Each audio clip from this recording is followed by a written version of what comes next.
Makanya Rasulullah sallallahu alaihi wasallam berdoa kepada Allah, Allahumma la tajal qabri wathanan yu'bad. Ya Allah, jangan jadikan kuburku sesuatu yang disembah selain Allah. Dan Allah mengabulkan doa Nabi Muhammad sallallahu alaihi wasallam. Itu diminta sama Nabi karena Rasulullah sadar kuburan beliau itu akan disembah oleh manusia. Makanya beliau bermohon kepada Allah. Dan di zaman para sahabat itu sangat dijaga oleh mereka, sangat dijaga. Karena mereka memang dididik oleh Nabi untuk mentauhidkan Allah, dididik oleh Rasulullah untuk menjaga akidah mereka. Ketika musim kemarau di kota Madinah pada waktu itu, Umar bin Khattab menyampaikan khutbah. Dan beliau berkata, dulu ketika Nabi SAW masih hidup, kita mendatangi Nabi dan meminta kepada Nabi agar Nabi meminta kepada Allah menurunkan hujan kepada kita. Dan hari ini Rasulullah SAW telah meninggal. Kemudian beliau berkata kepada Abbas, kum ya Abbas, bangun wahai engkau Abbas. Nabi SAW ada di dalam kuburnya. Dan Allah Subhanahu wa taala mengatakan dalam ayatnya, jangan engkau menyangka bahwasanya orang-orang yang mereka gugur di jalan Allah, mereka itu mati, tidak, bahkan mereka hidup di sisi Allah Subhanahu wa taala. Datanglah engkau wahai Abbas, minta di pada kuburan Nabi, mintalah, mohonlah kepada Nabi agar beliau berdoa kepada Allah menurunkan hujan kepada kita, karena Nabi hidup dalam kuburnya. Apakah demikian kata Umar bin Khattab? Tidak. Umar bin Khattab tidak mengatakan demikian.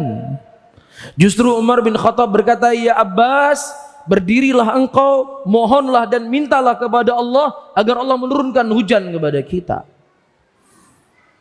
Jadi para sahabat Rasulullah memahami, para hadirin dan hadirat, hidupnya Rasulullah dalam kuburnya, hidupnya orang-orang yang syahid di jalan Allah Subhanahu wa taala adalah hidup barzakhiyah, bukan hidup duniawiyah. Karena kalau hidupnya sama seperti hidup duniawiyah, pasti Umar akan berkata, pergilah engkau kuburan Nabi, karena Nabi hidup di dalam kuburnya, mintalah kepada beliau agar Allah memohon, agar beliau memohon kepada Allah agar Allah turunkan hujan kepada kita. Itu tidak dilakukan oleh sahabat Nabi. Dan tidak ada satu pun sahabat Nabi yang mengingkari perbuatan Umar.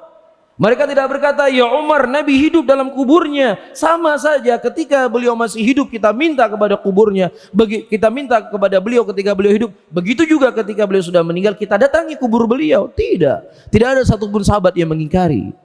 Sehingga para ulama dengan kisah Umar bin Khattab ini mengatakan, ijma' seluruh para sahabat Nabi SAW, kubur itu bukan tempat dimintai doa. Tapi kubur itu adalah tempat mengingatkan kita kematian, dan kita mendoakan mereka agar diberikan pengampunan dan penjagaan oleh Allah Subhanahu wa taala.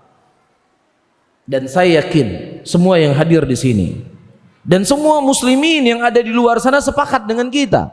Tidak ada satupun kubur yang ada di muka bumi ini yang lebih mulia daripada makam syuhada Uhud, tentunya selain daripada kuburannya para nabi dan rasul. Ya, selain dari kuburan Abu Bakar dan selain dari kuburannya Umar bin Khattab. Sepakat? Sepakat? Iya.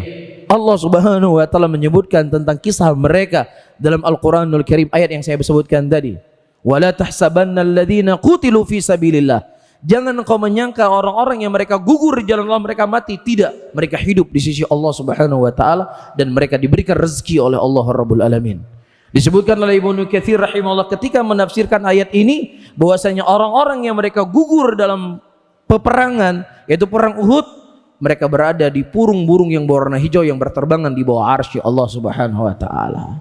Di situ ada kuburannya Hamzah pamannya Nabi sallallahu alaihi wasallam. Di situ ada kuburannya Mus'ab bin Umair. Di situ ada kuburannya Handalah radhiyallahu taala anhum ajma'in. Tetapi ketika Nabi mendatangi kuburan tersebut, beliau berkata, Assalamu alayka ya ahlal diyar minal mu'minin wal muslimin wa inna insyaallahu bikum lahikun nas'alullahu lana wa lakum al-afiyah. Keselamatan kepada kalian wahai tempat penduduk negeri ini, dari kalangan mukminin dan juga dari kalangan muslimin, dan kami insyaallah akan menyertai kalian. Kemudian Nabi berkata, nas'alullahu lana wa lakum al-afiyah. Aku memohon dan meminta kepada Allah agar Allah menjaga kami dan menjaga kalian. Kalau seandainya Hamzah yang gugur di medan peperangan, Kalau seandainya Mus'ab bin Umair, Handalah yang gugur di medan perang Uhud, mereka adalah orang-orang yang mulia, yang diberikan rezeki di sisi Allah, masih membutuhkan doa dari orang yang hidup, masih butuh doa dari kita, masih butuh dari orang-orang soleh. Lah bagaimana lagi kuburan-kuburan yang di bawahnya kedudukannya seperti mereka, yang kuburan tidak jelas apakah dia seorang mukmin ataukah tidak, tidak jelas kuburannya orang masuk surga ataukah tidak. Ini mereka sudah dijamin masuk surga, tapi mereka masih butuh doa dari orang yang hidup. Sehingga permasalahan tauhid, para hadirin, permasalahan yang sangat jelas dan gamblang. Iya, pembahasan yang begitu terang, lebih terang daripada matahari yang terbit di siang hari. Tapi karena memang ya syaitan dan bala tentaranya membungkus dengan bungkusan-bungkusan yang indah, sehingga sesuatu yang bentuknya bangkai dianggap itu adalah sesuatu kesucian dan sesuatu kemuliaan. Dengan apa dibungkus? Dibungkus dengan satu kalimat, hubbus salihin, mencintai orang-orang soleh. Mencintai orang soleh, naam, itu ibadah. Tidak ada di antara kita yang berselisih, mencintai orang soleh adalah sebuah kemuliaan. Mencintai orang soleh adalah sunnah dari sunnah Nabi Muhammad sallallahu alaihi wasallam. Ya, bahkan siapa yang mereka membenci orang soleh, Allah subhanahu wa ta'ala akan umumkan peperangan dengan mereka. Bahkan siapa yang mereka membenci orang soleh dikarenakan agama yang mereka sebarkan, dikarenakan dakwah yang mereka sampaikan, maka orang itu bisa keluar daripada Islam. Demikian dijelaskan oleh para ulama. Jelas, saya ulangi kembali. Ada seseorang mencela ulama dikarenakan akhlaknya, dikarenakan mungkin fisiknya, maka dia tidak sampai jatuh kepada kekufuran.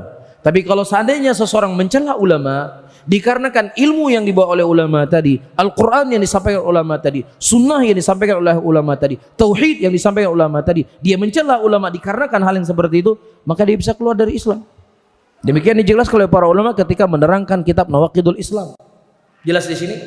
Tetapi para hadirin yang dimuliakan oleh Allah, orang soleh ini cuman sekadar bungkusan, cuman sekadar packaging untuk menutupi perbuatan kesyirikan.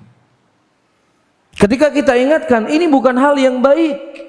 Jangan kau meminta kepada kubur, jangan kau memohon kepada kubur, jangan kau sujud kepada kubur, mintalah sama Allah, mohonlah kepada Allah. Allah mengatakan, iyyaka na'budu wa iyyaka nasta'in. Apa yang kemudian balasan yang mereka ucapkan kepada kita? Memang kalian ini benar, kata orang, adalah Yahudi, karena sifat-sifat Yahudi membenci orang saleh. Siapa yang membenci orang saleh? Kita tidak membenci orang saleh, tetapi kita ingin menduduki orang saleh pada tempatnya.